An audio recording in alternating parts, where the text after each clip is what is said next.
The Seahawks were back in game action at Lumen Field on Saturday. What went down and how did the quarterbacks play? I'm going to be breaking it all down on the latest installment of Locked On Seahawks.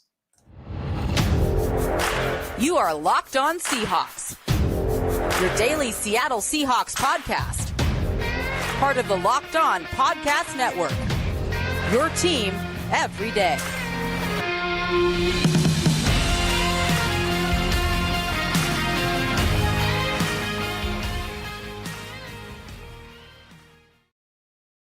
Greetings, 12. This is Corbin Smith, your host for Locked On Seahawks. Thanks, as always, for making Locked On Seahawks your first listen 5 days a week. Got a bonus Saturday episode on tap. The Seahawks hosting their first mock scrimmage of the new season at Lumen Field today. A close look at both quarterbacks vying to replace Russell Wilson, all the new rookies getting their first game action, and much more. So I'm going to be diving into some takeaways, particularly how those quarterbacks played, and the rookies as well. Plus 3 up, 3 down. Going to be doing this every week after the games conclude. Which players bolstered their stock, performed well today, and which ones didn't necessarily do the same in this mock scrimmage game. So our listeners, I apologize for having this come up late. We're supposed to do the show earlier. Connection just simply was not working at Lumen Field. So have to figure that out so we can do those shows after games this season. And I think we will get it figured out. But without further ado, let's get to it. Now for your lead story here on this bonus episode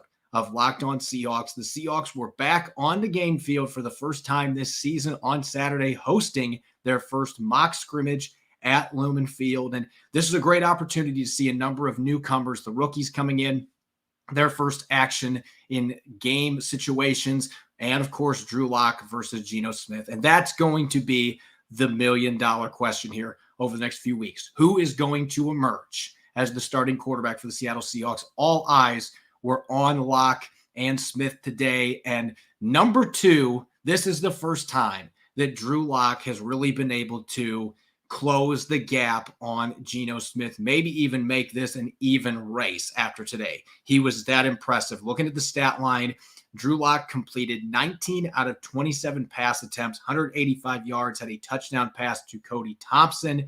On the other side of the coin, Geno Smith, 10 for 19, just a little over 50%, under 95 yards passing, and no touchdown passes. Now, this isn't to say that Geno Smith didn't do anything well today. His opening drive, playing with the first-team offense, was extremely impressive. He was 6 for 8 on that drive. 3 of those completions were to DK Metcalf. 2 of those went for first downs. He had another first down toss to Tyler Lockett. And then Rashad Penny capped off a really good methodical drive with a short touchdown run that ended up putting the blue team up 7-0.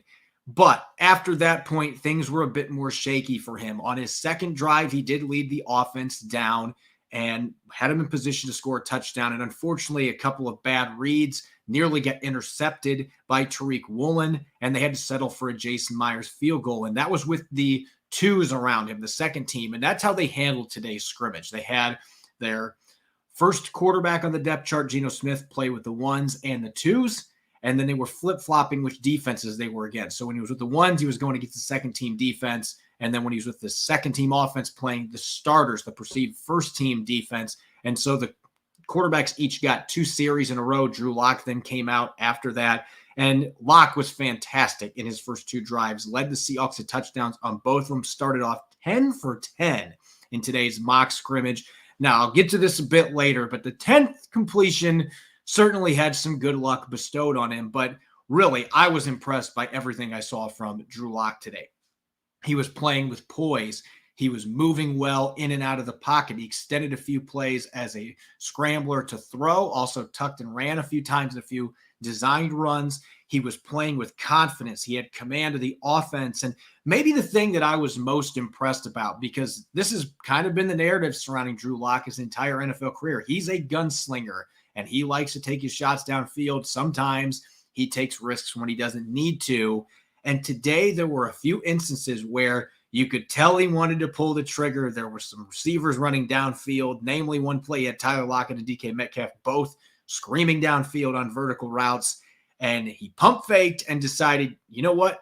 They've got 2 defenders underneath. This would not be a smart throw. I'm going to dump it off to Kenneth Walker III out of the backfield, and I'm going to just get a few yards. 2nd and 7 is better than 2nd and 10 or an interception. So he made some really smart decisions with the football. I thought he threw with pretty good anticipation most of the day. There were a few misses, especially in the third quarter. They were supposed to do a full game, ended up having halftime, and then they went right to the fourth quarter. It's almost like Thanos snapped his fingers. It was like, third quarter, be gone. But there wasn't a third quarter. That fourth quarter was rough for both quarterbacks. Drew Lock didn't play as well after the intermission, but those first 3 drives that he had came out red hot, 15 for 18 on those drives, had the touchdown that he threw to Cody Thompson, was just wheeling and dealing the football all over the place, throwing with accuracy, anticipation, looked like he was in command of the offense. As for Geno, I felt the same way in his first drive. I thought that he was doing a good job being decisive with the football, unloading it quickly. But it seemed like after that, and this has been a common theme in some of the training camp practices too, for whatever reason, it seems like Geno Smith is just a hair too late getting rid of the football on a number of passing patterns, and it's allowing corners to sneak under and get their hands on the football. Josh Jones had an interception in a training camp practice this week on a throw that Geno needed to unload way earlier than what he did. So there are some question marks in that regard. We didn't see that in the regular season last year from Geno, but that's certainly something to keep an eye on. And Locke's had a few throws like that as well. But it's been a bigger issue for Geno Smith, and you could see that pop up in today's scrimmage. But overall, this clearly was a day that belonged to Drew Lock. He was the better quarterback of the two, and it was a level playing field. Both guys got extensive reps with the first-team offensive line and the second-team offensive line in front of him. Drew Lock, 3 of his 4 drives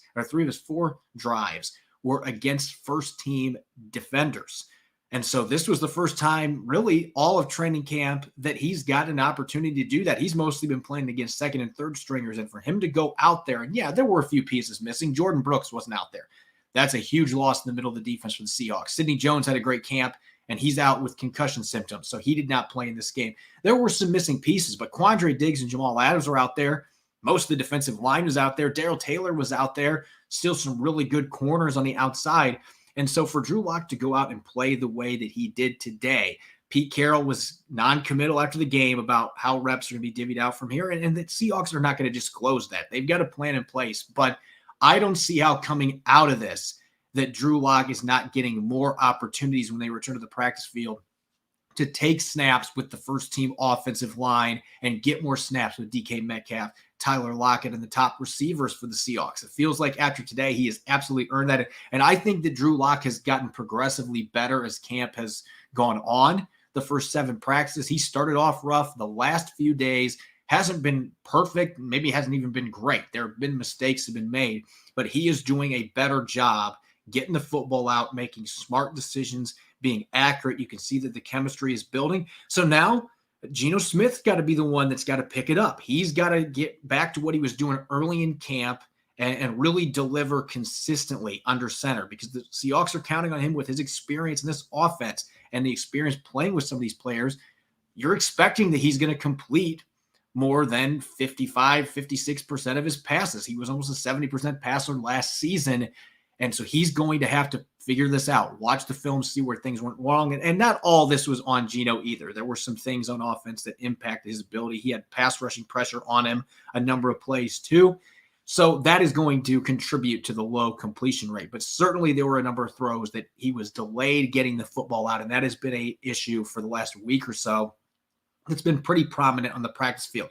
He's got to clean that up, process a little bit quicker, get the ball out a little bit quicker. And if he can do that, he's still got a chance to hold on to the starting job. Right now, I would still say he's probably out in front, but not by much. Drew Lock has closed that gap. A pretty darn impressive performance for him. And like he said after the game, he would have liked a few throws back late. He had a bomb to Bo Melton that it was just a hair too far, didn't get quite enough air under it. That would be one of the throws he absolutely would want back. If he would have hit on that one, it probably is a 62-yard touchdown pass to Bo Melton in that final quarter. So he was far from perfect, but it was a big stepping stone for him as he continues to get more comfortable in this offense. And this clearly now can become a competition. The Seahawks have to make it a competition where both these guys are getting reps behind the first team offensive line, playing with the best receivers, tight ends, and running backs. so that we have a fair level playing field. And I expect that that's what's going to happen coming out of this mock scrimmage. Up next here on our Saturday edition of Locked On Seahawks, I'm going to check out some other observations away from the quarterback position, who stood out on offense, some takeaways on the defensive side of the football as well. This episode is brought to you by betonline.net, the fastest and easiest way to check in on all your betting needs. Find all your favorite sports and events, the #1 online source for odds, lines, and games. Find reviews and news of every league, including Major League Baseball, NFL, NBA, and the NHL.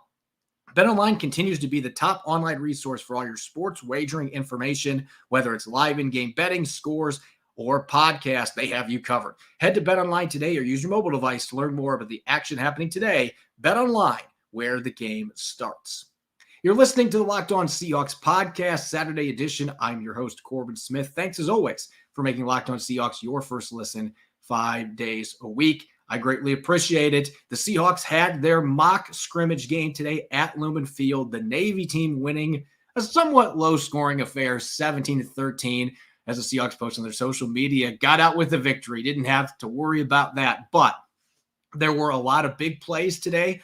The quarterbacks, all eyes were on them, but a number of other players stood out, particularly the rookies. And on the offensive side of the football, Ken Walker III, you can't say enough about the juice that this incoming rookie brings to the equation, not just as a runner, but as a receiver and even a kick returner. The Seahawks look like they have some interest in trying him out on special teams. And that didn't necessarily sound like something that people on social media were too excited about this morning when I tweeted about Walker getting some reps in pre-practice before the game, returning kicks.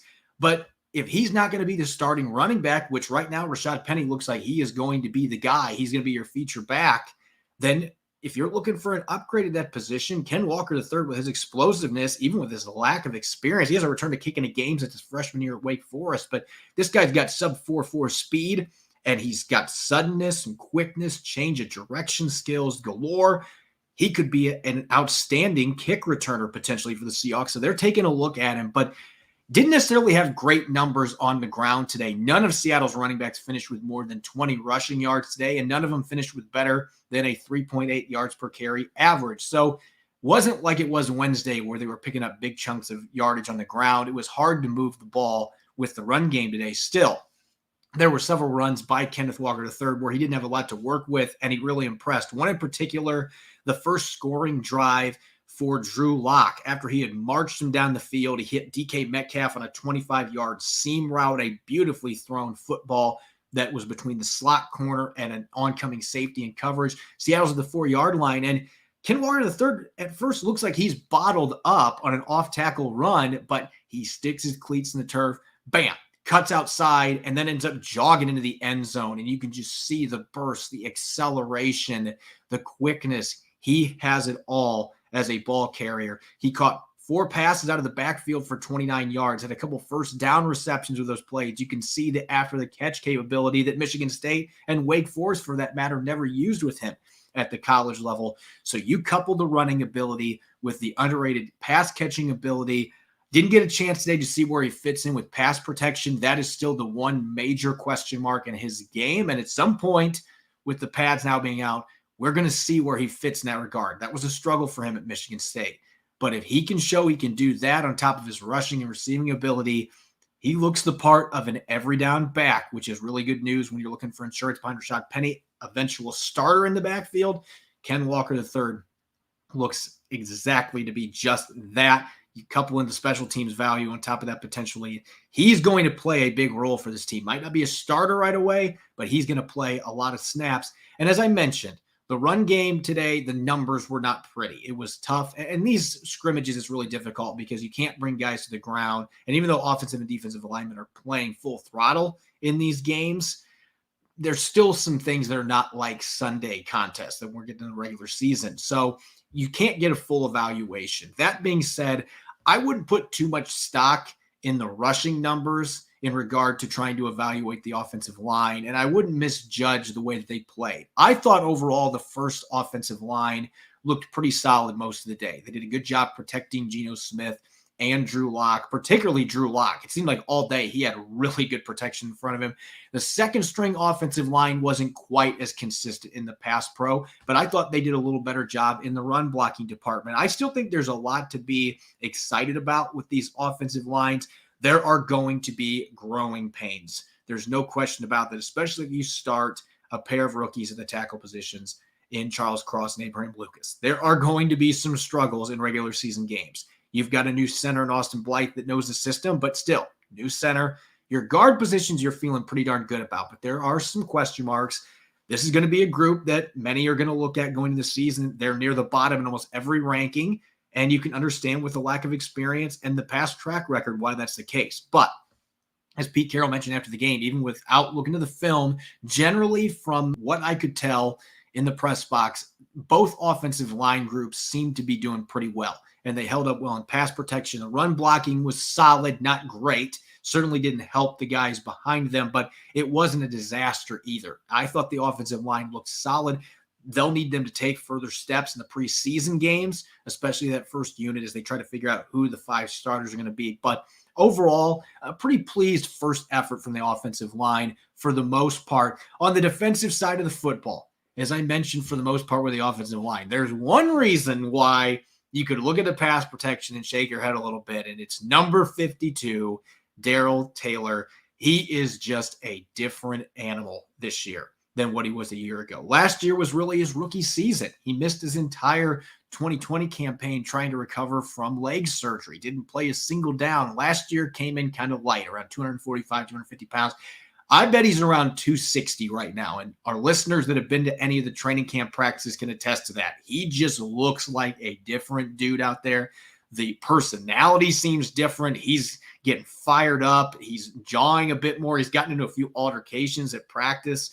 And so he's been mixing it up. And man, the first step that Darrell Taylor brings off the edge, playing that outside linebacker position in this 3-4 defense, is truly elite. And he's shown it during their practices. And then today you could see it in the scrimmage. Had a couple of pressures where he was in the backfield instantly. The jump that he got, you had to feel bad for the tackle across from him, because I don't know how you're supposed to get in your pass set and be able to block that when Darrell Taylor's already in the backfield right after the snap. And he's done this time and time again during their training camp practices. He did it today. There was one play in particular. Geno Smith ended up getting a completion on the pass to Derek Young, and it moved him into close to red zone territory. But Darrell Taylor was already well past Jay Curhan, and I think it was a pretty blatant hold that was not called by the officials. Curhan had his hands wrapped on him, and he dragged him down. It looked like a semi-tackle that was put on Darrell Taylor, and it's because of that speed that he brings to the table. You just can't get your hands on him cleanly to make a block, and you can't slide your feet to stay in front of him. His ability to get upfield and bend, saw it on several pressures today, wreaking all kinds of havoc. Again, he just looks like a different dude this year. He was good last year, had 6.5 sacks, but he has taken it to another level physically, technique-wise, his speed. He just looks faster than he did last year, and he was an explosive athlete last season. He is in a much better place than he was coming off that lost season that he missed trying to recover from that surgery. He's fully healthy, and he looks like he is going to be a dynamic force anchoring this pass rush. Really has a chance to have a special third season, really second season playing in the NFL for the Seahawks. And in the secondary, with Sidney Jones out, he's been out the last couple of days dealing with concussion symptoms. I think a lot of people expected that Coby Bryant was going to get the first team reps in his place. But the Seahawks, when they bring in rookie corners, they like to stick them to one side initially, and then eventually they'll teach them to play both sides. Coby Bryant's mostly played on the left side. The Seahawks slid Artie Burns over to Sidney Jones' spot on the left side, and they instead installed Tariq Woolen, who's coming into the NFL. Everybody's saying that, the narrative, he's raw. This guy's a long way away from being able to play on Sundays defensively. He's only played 2 years of corner in Conference USA. He's going to be a project, and he continues to exceed expectations playing with that first defense on the right side. I've said it time and time again. This guy is one of one when you're talking about size, length, and athleticism at corner. It's 6'4", 33.5-inch arms, 4.26 speed. This is a guy that is created on Madden, playing on an NFL field. And the Seahawks have him out there. There were so many questions about how quickly he would take to the technique. And every day, in and out, he is making a statement about where he stands right now. And he's put himself in a position where he is clearly a prime contender to start for the Seahawks early this season. And today, all he did is go out the second drive going against Marquise Goodwin, world-class speed, former U.S. Olympian, and he's been all over him at practice dating back to OTAs. You can see the speed, this natural speed, the natural movement skills, sticking with Marquise Goodwin, and took away a comeback route. Geno Smith ended up throwing it into the ground, incomplete. A couple plays later, Smith tries to test him again on a go route, almost got intercepted. In fact, Woolen afterwards said, hey, I picked that off, and they said they dropped it, but he's claiming he intercepted. It was a great play, pass breakup that forced the Seahawks to settle for a Jason Myers field goal. And then later in the game, this is maybe the best play that he made, and yet it led to a touchdown for the other team. Drew Lock takes a snap from shotgun, and he noticed beforehand, hey, Tariq Woolen is in press coverage. I'm going to attack him with this fade route.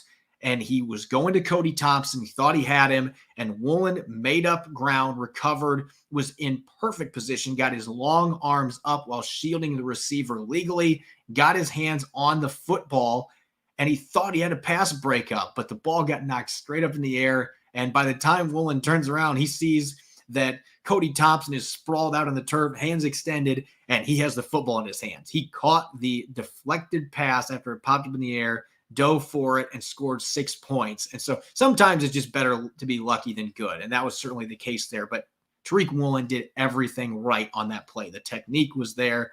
He did it legally. He didn't get his hands all over the receiver, got his hands up, was able to pop the ball up in the air. 99% of the time, that is an incompletion and a win for the defense. This just happened to be that 1% play that ended up going in the offense's favor, and Drew Lock gets the touchdown to Cody Thompson. That moved into 10 for 10 on the afternoon at that point. But certainly no shame for Tariq Woolen there, and he continues to play at a very high level on the outside. He keeps making plays like this on the practice field.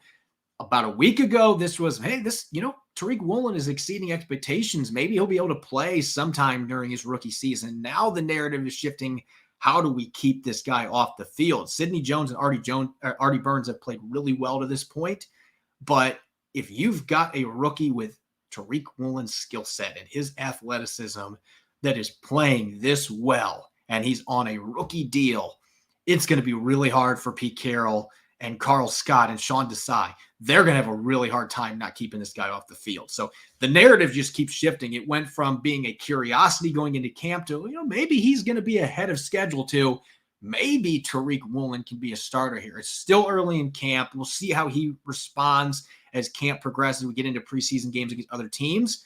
Maybe then there will be some struggles and the Seahawks will be like, okay, let's take the foot off the pedal. He's not quite ready for this. But right now, Tariq Woolen just keeps making plays, keeps impressing, and he is positioning himself to be a viable contender for one of those two starting spots. And that should be an exciting development for Seahawk fans. All right, let's shift in, and we're going to do this every single week on our post-game shows. 3 up, 3 down, looking at 3 players that bolstered their stock, or in the regular season, 3 players that played well, and 3 players that didn't necessarily have a great afternoon. So we're going to start on the positive side of things as far as players that had really good performances today. I want to start on the offensive line with Abraham Lucas. He has only had 2 days where he has been a first-team right tackle. Up till yesterday, he had been playing with the second-team unit. Most of those practices were non-padded, so you really didn't get a chance to see where he fit into that tackle group and that battle that's taking place between him, Jake Curhan, and Stone Forsythe. Today was really the first day that we got to look at where he fits in physically with the pads being on. Yesterday's practice was non-padded. Can't gauge too much. He got beat up field a few times, but you can see the footwork. You can see the athletic traits that were displayed at the Combine and at the Senior Bowl. You can see the technique, all the pass protection reps he had at Washington State. You can see all of that on the field. And I thought there were some encouraging run blocks from Abraham Lucas today with that first team, even though it didn't necessarily net a lot of yardage for the running backs and they were having a hard time moving the line of scrimmage. I saw several blocks where Abraham Lucas was able to create some push at the line of scrimmage, which you couldn't necessarily say for some of the other tackles on Seattle's roster today. So I was encouraged by that. That's a big question mark. Hasn't had his hand in the dirt very much, but he looks like he's comfortable doing it. You can see the athleticism. He got beat up field a few times in pass protection, but overall held up just fine. Looked pretty good in his first game action in pads, going against some pretty athletic pass rushers for the Seahawks. So that's a good omen. Another rookie that is stepping up to the plate and looks pretty good right now. That performance, I think, is going to position him next week where he and Jay Curhan, maybe they can split up reps. It's been largely Curhan to this point, but now it feels like it's kind of like the quarterback position. We're going to be giving a lot of reps to both players with that first team line and really heat up this competition. Now, on the outside, another rookie. I'm going to keep bringing up rookies because we hadn't seen a lot of these guys play in game action. You could put a couple receivers here. I thought Cody Thompson had a fairly solid day, but I'm going to go with Derek Young just because we're talking about a 7th-round pick coming from Lenore-Ryan who has made some plays during training camp to this point. This was not necessarily a surprise because unlike Bo Melton, and Melton has had some nice routes the past few days. Maybe he's starting to turn things on a little bit. Drew Lock could have given him that long touchdown today with a little better throw. But Derek Young has been the player of the two that has consistently been making plays. There's been a few drops sprinkled in there, but he's shown he's a blocker. His background playing in a wing T offense, he's a physical player. You've seen the blocking from him. You've seen him mix it up on their special team stuff. He's made several catches pretty much every day. And today he had 2 receptions for 29 yards. That first one, Geno Smith probably is going to get sacked in a game situation because Jay Curhan did get beat by Darrell Taylor. Then he kind of slowed down a little bit, got taken to the ground. You could have called a penalty there. But what I was intrigued by with that play, you could see the after the catch ability. Geno Smith gets the ball to Derek Young sitting in the middle of the field. He turns upfield, turns on the afterburners. That 4.4 speed, the sub 6.9 3-cone quickness. You could see that after the catch. And I would have been curious to see what that looked like if they were tackling, because this is a really strong guy with a thick, powerful lower body. He can break tackles. That might not have been a fun meeting for the safeties and the corners that were trying to catch up to him inside the 5-yard line to make a tackle. So really intrigued to see him in an actual preseason game where he fits in. He continues to be impressive on the outside and maybe he's taking a claim now to at 4 or 5 spot at the receiver position, especially with D. Eskridge not being able to make it back yet. He's taken the most advantage of his opportunities to this point among the 7th-round receivers Seattle brought in and certainly looks the part of an NFL wideout coming from the Division II level. And last here on the defensive side of the football, I mentioned him earlier, but you've got to throw out the name Josh Jones at safety. His big play today did not count. He had an interception that came off of a deflected pass that Will Dissly should have caught. Drew Lock threw a perfect pass, and unfortunately, Dissly got his hands on it. The ball bounced off of him, and Josh Jones was playing with a second-team defense today. He's gotten some first-team reps stepping in nickel and dime sets on the practice field, but the veteran just keeps making plays. He caught the Karam intercepted. He came up and made a couple nice hits against the run game today as well, consistently making plays in coverage. Everyone's got to remember, Josh Jones was a 2nd-round pick coming out of NC State in 2017, and he had a Cam Chancellor-like skill set. This is a guy that's around 6'2", 6'3", 220 pounds, and he ran in the low 4.4s at that size. He's played free safety. He's played strong safety. He's got a long way to go to make sure that he can make this roster, but Ryan Neal's banged up right now. Marquise Blair has had some issues on and off coming back onto the field. He's gotten beaten coverage a few times. This is a prime opportunity for Josh Jones to continue to try to stake a claim to a roster spot. And he played well for the team end of last year when they needed him. Jamal Adams is hurt. Ryan Neal was hurt. Started and played really well against the Arizona Cardinals in the season finale. That flexibility that he has at his size with his athletic traits, those are things you can't teach. And so he is a player that's on the uptick right now. I don't know that he makes this roster because of the depth they have at that position, but they're going to be playing a lot of 3, maybe even 4 safety sets, putting Josh Jones in the field with Jamal Adams, Quandre Diggs, and Marquise Blair or Ryan Neal, whatever they choose to do with that group. There's a lot of flexibility, and it just allows you to do a lot of different things schematically that should make this aggressive defense a lot of fun to watch this year.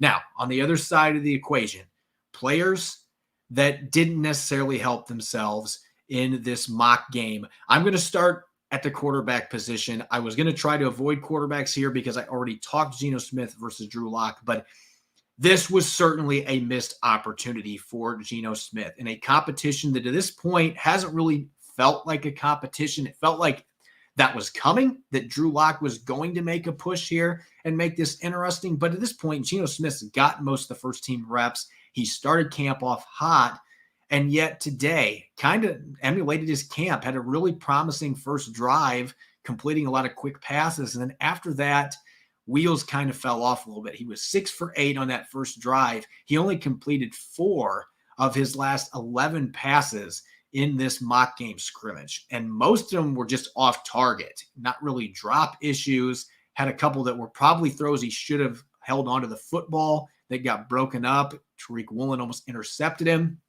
So it was just not his best performance. And these scrimmages, when you're in a all-out quarterback battle like this, that is considered to be a 50-50 proposition right now, you've got to take advantage of your reps. And there have been a lot of practices where both quarterbacks were pretty even.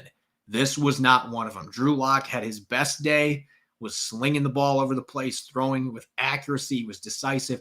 It felt like Geno Smith was the opposite for a good portion of this. The last 3 possessions that he was under center, Seattle went 3 and out on all 3 of those possessions, and he just wasn't completing passes, held onto the football too long, got sacked on 2 of those. And if you get sacked in these games, it's usually because you ran out of time in the pocket. They're not going to be tackling guys in red uniforms, but just not a great day for him. Started well. Overall, though, it was a pretty disappointing performance. So he's going to have to step it up moving into practice this week, and he's got to be understanding the competition is on now. Drew Lock has got his boxing gloves on, and he's ready to go. He's ready to spar.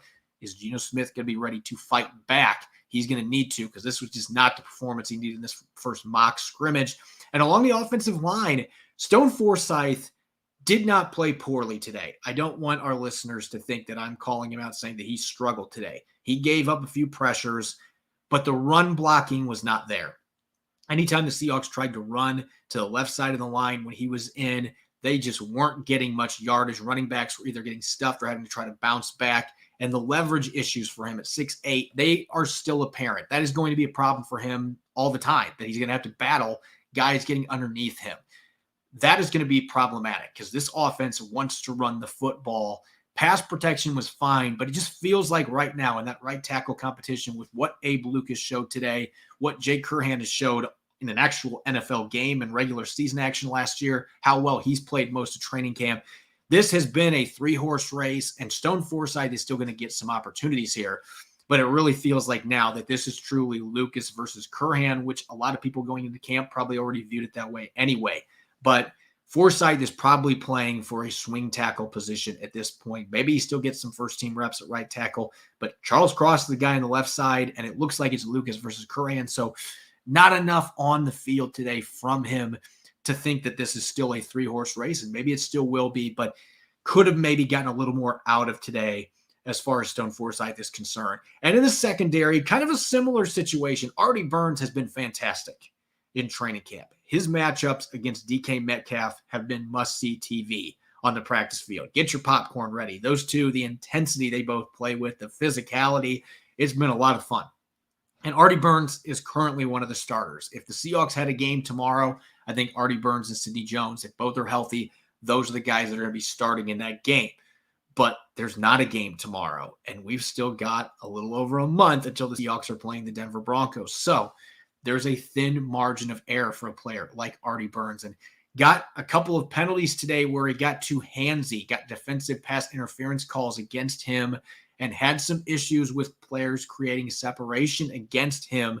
And so not necessarily the best game tape for him. I think he's still got a chance to win this starting job. But again, this is such a competitive cornerback group with Kobe Bryant, with Tariq Woolen. Mike Jackson had a good day today as well. He was another player I considered for the 3-up because he's had a good camp, and today played some really good defense and a couple of deep balls downfield, came up and stuffed a screenplay.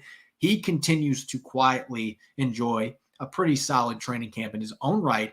Trey Brown's going to eventually be back. So Artie Burns, another player, hey, when you have these opportunities in a crowded position this competitive, you got to take advantage of those opportunities. And it felt like today was easily the worst day he's had since training camp opened. Again, it's just one day. He could come back out here their next practice and play really well. But that's something to monitor here. There's not a lot of margin for error with the competition there, with the talent, with the youth and the upside of that cornerback position. So again, kind of like Geno Smith. Hey, ball's in your court now, Artie Burns. Can you step up and play better when you return to the practice field? Respond to this. Just wasn't his best afternoon, and maybe dropped a little bit of a peg in terms of where he stands in that cornerback competition relative to the start of the regular season.